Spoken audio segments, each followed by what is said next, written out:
How could you betray us like this? All you want is money? Money's all that's important to you, Barış? Barış wants to leave. We're going to talk about it. It's total crap.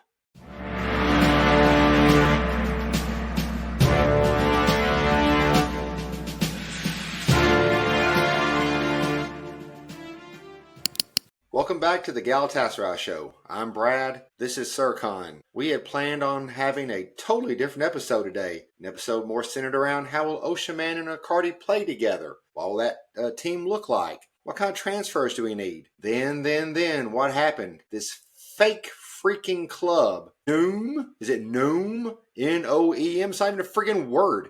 They come after Barış Alper Yılmaz. They offer him $10 million a year. They're a club that plays in a 12,000-seat stadium in the middle of the friggin' desert. Here's what it looks like. They're getting all this money from the Saudi government because the Saudi government's trying to clean their reputation by hosting the World Cup in 2034, right? The fix has been in for years for them to get it. Again, we're going to have to play a World Cup in like the middle of the winter because it's so hot there. This club is nothing. The town is nothing. They're not even going to start building the new stadium until 2027, 2 years from now. It won't be done until 2032, right? That's 7 years from now. Barış wants to go to this crap club for nothing but money. He's 25. He'll be 32 by the time the stadium's even ready. He's going to go from a 53,000-seat stadium that's packed every game to King Khalid Stadium, which holds 12,000 people. It's flat, and if you look at the top, it's nothing but desert. This isn't just bad for Galatasaray because he plays striker for us, the third striker. He's our leading goal scorer right now, and winger. So if we get rid of him, we need to buy 2 players. It's also terrible for the national team. We're talking about the World Cup. The World Cup is next year. He's one of our key players. Is he going to get better playing in this shit Saudi league where everybody goes to retire? No, he'd be better playing for us and going to the Champions League. If he was going somewhere like that was good, like to Italy or England, Germany, wherever, a league that was competitive where he'd play against great players and get better, right? That'd be fine. But instead he's going to the worst place there is, right? I've been there. I wouldn't want to live there in 1,000 years. Let alone be there as a young single guy. It's just mental to me. It's nothing about money. They circumvented the club, didn't even go through the club to talk to him. It's just total bullcrap. Total bullcrap. Sorry I talked so long, Serkan. Go ahead. That's all right. Well, I guess money talks. 50 million, that's what we want for him, right? Unless we get 50 million, he's going to be staying with us. I know, but then what's this going to do in the clubhouse? That's a different story. I don't know. This just came out of nowhere to me. Nowhere. I'd heard people, but I was like, there's no way he would go to like this, what is it, NOEM FC. I was like, no way. So his agent made a statement later this afternoon and said that we signed a contract, but the chairman, Dursun Özbek, made a promise and say that we're going to let you go if that's what you want to do.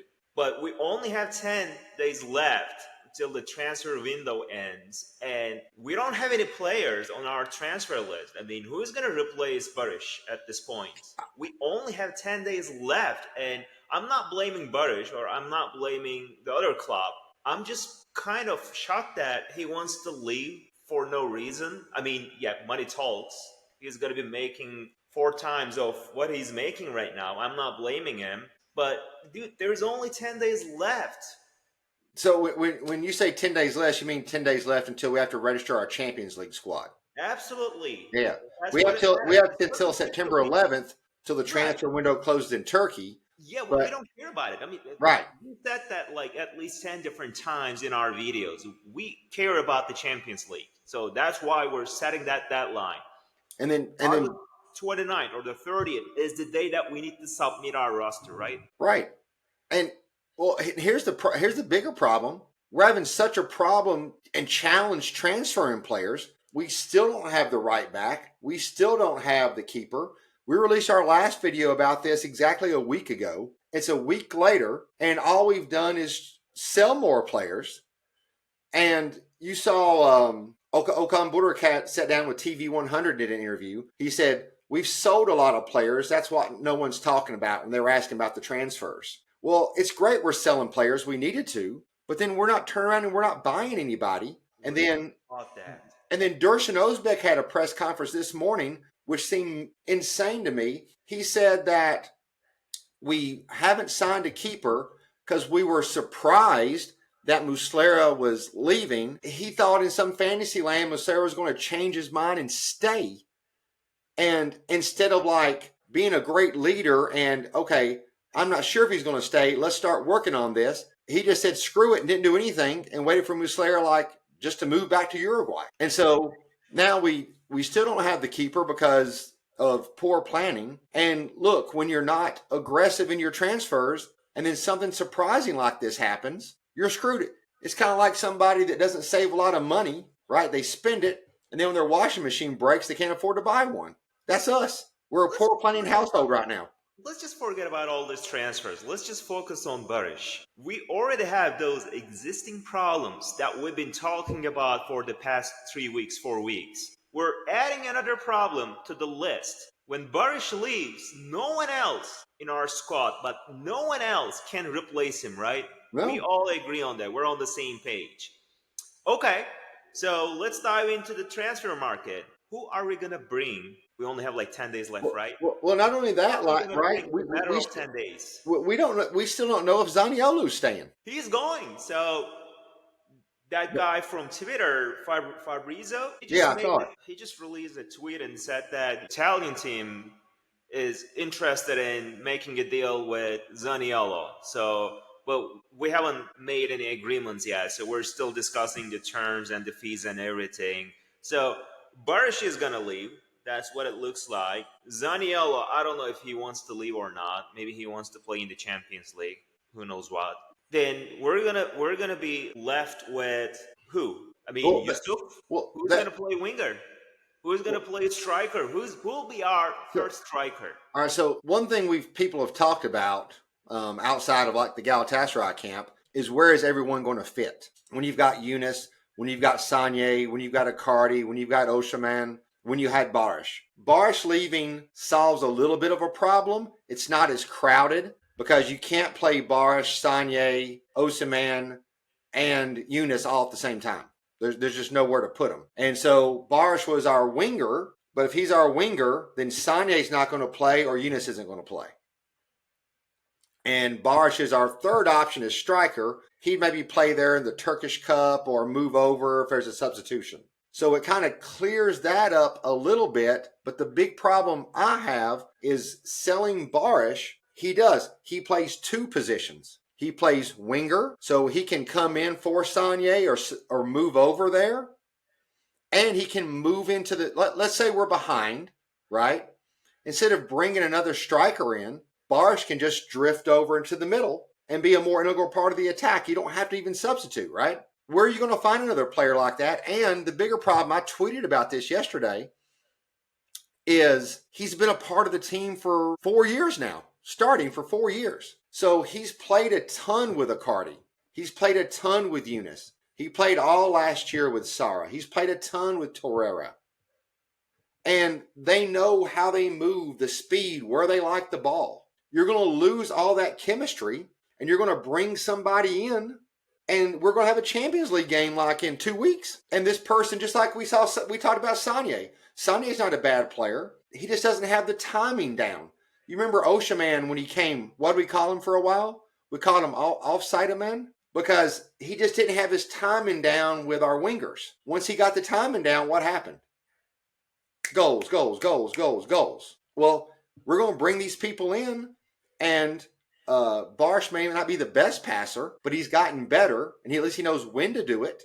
These people are going to be passing the ball. Osimhen's going to be late. He's going to be early. Icardi's not going to be there. It's trash. It's total trash. Again, I'm not mad at Barış. I am. Well, except, so if he told us that, let's say that we're in mid of June, right? He's telling the club that I want to leave. I have this transfer offer from a club in Saudi Arabia. They're paying me 10 million euros a year plus bonuses. And I'm going to bring you 40 million transfer fee, 50 million transfer fee. We would have said, sure, let's go for it. But we only have 10 days left until the transfer window closes. And So he's kind of pushing us to the corner. yeah, and they did it on purpose. These weasels from NOEM FC, they didn't contact the club directly like they're supposed to. They went straight to Barış and his agent, seduced him with money, and then I think they sat on it and told him not to come to practice because just what you said, they've backed us into a corner. And then what do? NEOM's not a UEFA team, so UEFA would care more about us. We'd have to go to FIFA and lodge a complaint with FIFA, right? And we know that what's FIFA's president's name? Giovanni or whatever his name is. He loves powerful people. He loves the Saudis. He wants that league to be great because they bribe him with so much money. Infantani, that's his name, Infantani, right. Right? The reason that in the World Cup at Argentina and all those, like it's 4 countries together, right? From 2 different confederations. Do you know why FIFA agreed to that? One confederation can't host a World Cup more than once every 3 years. And those 2 confederations were like where Argentina and Brazil, those people are, they would have been due. But since you have them both co-host, that clears it out. That leaves the only confederation who would be eligible would be Saudi Arabia's confederation, and they're the biggest country. And so they rigged it the whole way for Saudi Arabia to host. I say all this because if we do complain with FIFA so much into Saudi and where they're building these stadiums, they want Saudi to get these players. They want to raise the profile of the league so it won't look like they're actually so criminal as they are by giving them the World Cup. And so it's not going to do us any good to go to Saudi. I mean, to go to FIFA because they're going to be on Saudi's side. And remember, we're fans. We're not talking about this like we're somebody on A Sport or TRT Sport. We're just pissed off fans. That's how we're talking. It doesn't look good. I mean, it doesn't look good at all. I don't even know what our plans are. Well, we didn't have a plan. All right. So anybody watching, right? Do you have a plan for like your wife or husband walking in 5 minutes and say, I'm leaving you for someone else? Nobody has that plan because you don't expect that's going to happen, right? I don't think they had any idea. And this is what confuses me. He wants to leave for the money and go play in a 12,000 seat trash stadium in the Saudi league that I don't even know where I can watch it on TV. And why would I? And he's given up the Champions League. If you ever wanted to be a big-time player, the Champions League is where you make your name. And he was playing great. He doesn't have that vision. But if he wants money, that's because his agent wants this contract so bad, and his agent's in his ear, right? 10% of this $10 million a year is way more than 10% from a $7 million or $6 million contract in some other country. And so where it'd be better for Barış and his career and his name, right? At the end of the day, when you're old and the money's gone and everything, all you have is your name, who you were as a person. What's he doing to his reputation right now? I mean, I have this jersey up here. Ribery left because we weren't paying him, right? I get that. We're paying Barış. He agreed to that contract. We didn't put a gun to his head and say, sign this. He just signed a new contract. A month ago. He just signed that contract a month ago. It's a contract, I mean, it's an agreement, right? Yes. It's an agreement that says, yeah, I want to stay here until 2029. Not only that, it says, I agree to play here if you give us this money. And so as long as we're giving him the money, he can't do anything. You know what we can do to him? We can keep him and fine him every day he doesn't come to camp and just drain him. Just freaking drain him. He's gonna kill his career. Yeah. I don't know. I mean, I checked the news this morning, and there was a tweet from Lemina. So we all know that there have been speculations about Lemina leaving the club. He was so adamant. He said, "No, only Gala. I'm staying at Galatasaray. No other speculations. That's it. That's the end of it. I'm staying here." Yeah, like our new Italian phrase, was it Ali como Galatasaray? Like what Osimhen said? Yeah. Solo il something Yeah. like So that that. is, yeah, como Galatasaray. Right. So we have all these foreign players that want to stay here, but Yes. our Turkish players, they're out of their minds. They just want to leave for nothing.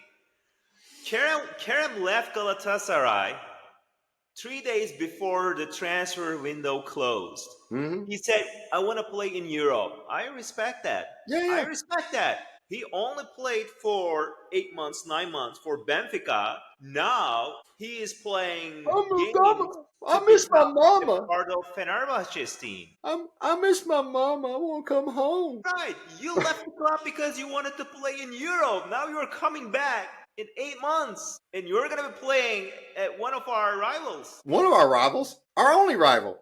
That's right.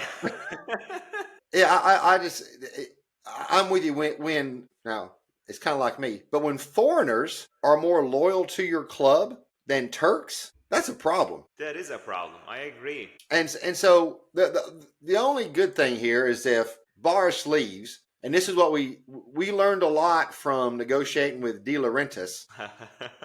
If we had put this in Kerem's contract, what we're going to put in Boris's, he couldn't come to Fenerbahce because we can put in the contract that he can never be sold to another Turkish club. That's what's going to happen a year from today. We'll see the news. Fenerbahce is trying to loan Barış Alper Yılmaz from that But you put other team.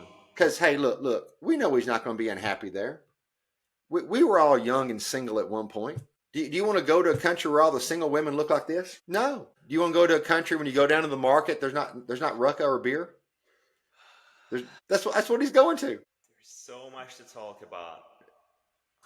There's not going to be good. There's not going to be good chorba in Saudi Arabia. Well, they make good kebabs. That's what I heard. Turkey makes better. I've never been to Saudi Arabia, so I don't know. I had sheep brain soup there. Sheep brain. We don't know who we're going to transfer if Barış leaves. Again, if he does go, we'll have no excuse not to bring a goalkeeper or a right back because it's going to be like $50 million, and then we'll get a decent proceed if they ever sell him again. I don't know what to say. I mean, I'm kind of speechless. Flabbergasted are the words. Yeah, we'll see how that goes. We still have 9 days until the transfer window closes. But let's just talk about the goalkeeper. Yeah, let's finish up with that. Yeah, tell me what you've seen because every goalkeeper that we've talked about, we kind of touched that point. You said that our chairman made a press conference today and said that we were not even aware of the situation. We thought that Muslera was not leaving us. That was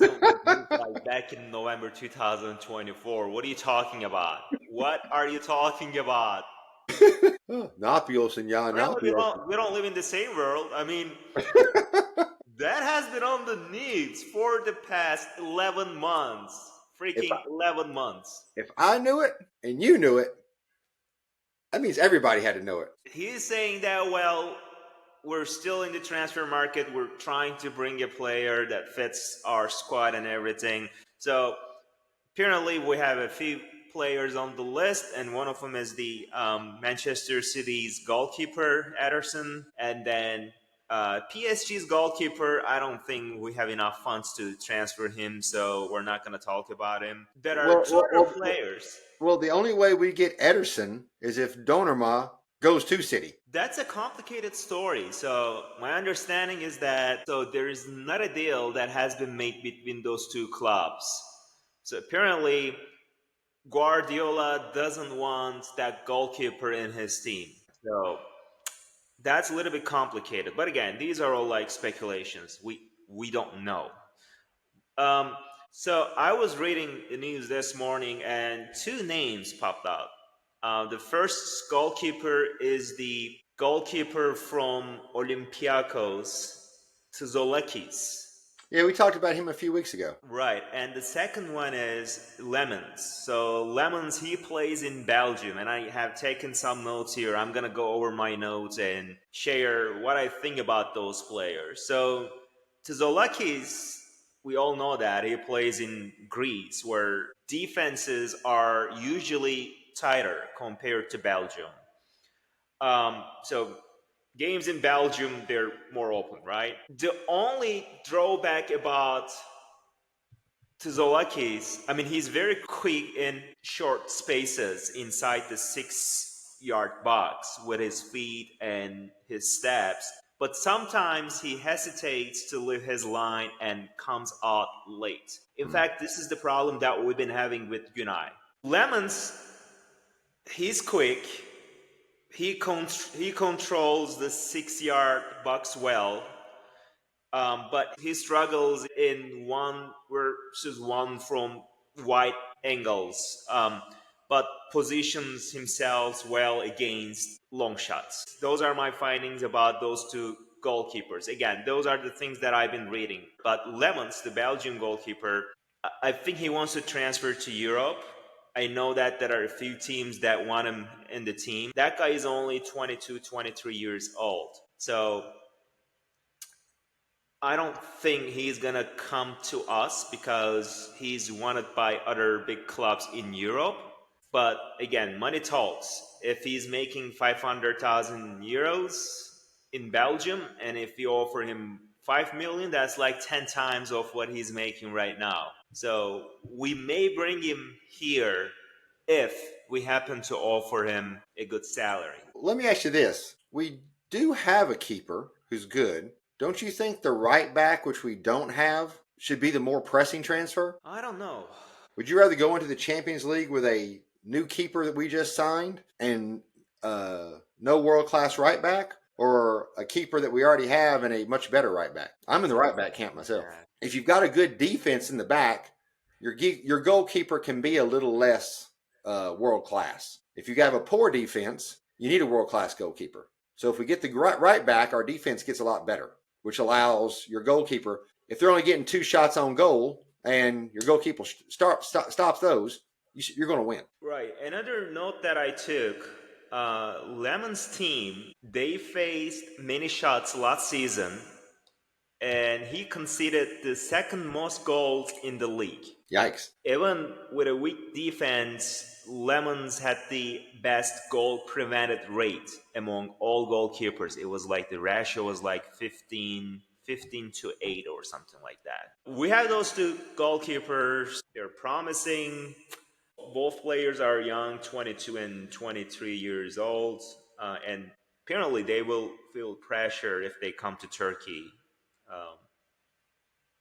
But I guess we got to focus more on their profiles and maybe potential ceilings. So we'll see how that goes. Well, it's going to be a wild next 9 to 10 days, because not only do we have the Barış transfer and the transfers we need, we have a game in 2 days.